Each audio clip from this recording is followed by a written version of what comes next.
I first heard of the Midnight Mission going to 12-step meetings probably 15 years ago.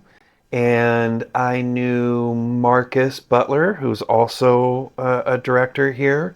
And at that point, I think he started working for the Midnight Mission. So I've been aware of the Midnight Mission for most of my sobriety, which is this year 25 years.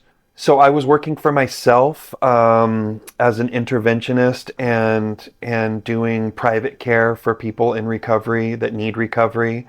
And I heard from a friend who was a friend of Mike Arnold that the Midnight Mission was looking for somebody to come and be the recovery program manager. And I applied and went through this very thorough process to be hired.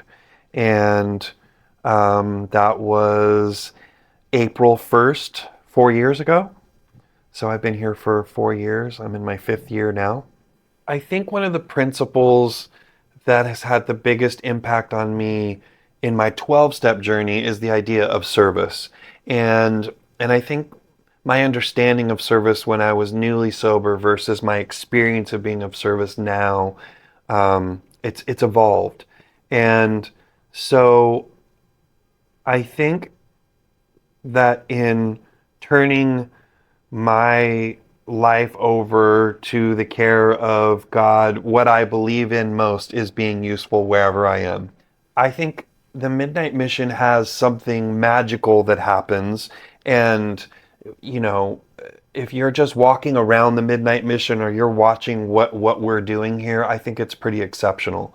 So my experience has been, and I think one of the things that had a big impact on my view of what we were doing here is certainly the pandemic. When the pandemic hit, keeping the doors open and figuring out ways to be useful to people, when we were dealing with many, many, many obstacles. And I think one of the things that I thought was really amazing was just seeing how we needed to come up with a process, we needed to come up with procedure, and we were still trying to figure out ways to help people. And that's the guiding principle. The guiding principle is that we're going to figure out ways to help people no matter what. And so that ship keeps sailing no matter what. And I think that's really important.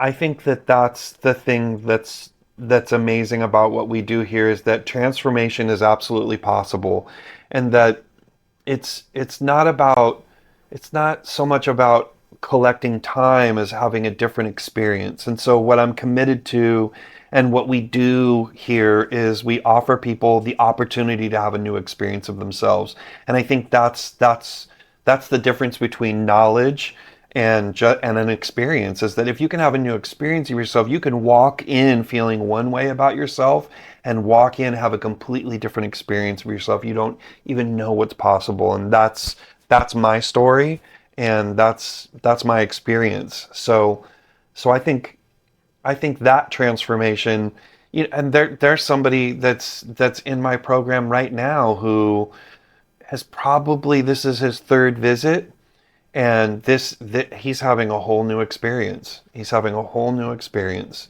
In the rooms we talk about, it takes what it takes, but you just don't know what that is. And he was really beat down, and this time he not only did he come in, he's got more time than he's ever had. He has a sponsor. He's getting his education.